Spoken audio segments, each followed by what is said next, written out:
100 en un examen, pues es lo máximo que se puede sacar. Realmente felicidades por esta vinculación y este posicionamiento. Entender la colaboración y cooperación para hacer las cosas es un tema que nos está funcionando.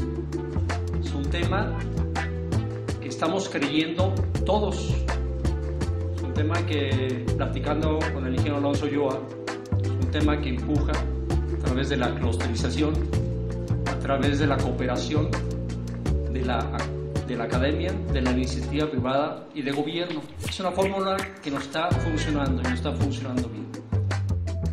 Este programa nos dio la oportunidad de superarnos profesionalmente y volvernos más competitivos gracias a la consultoría y la capacitación recibidas en administración de áreas claves, conocimiento del mercado, servicio y preparación de bebidas, atención al cliente y ventas, y por último, la manipulación higiénica de los alimentos y bebidas.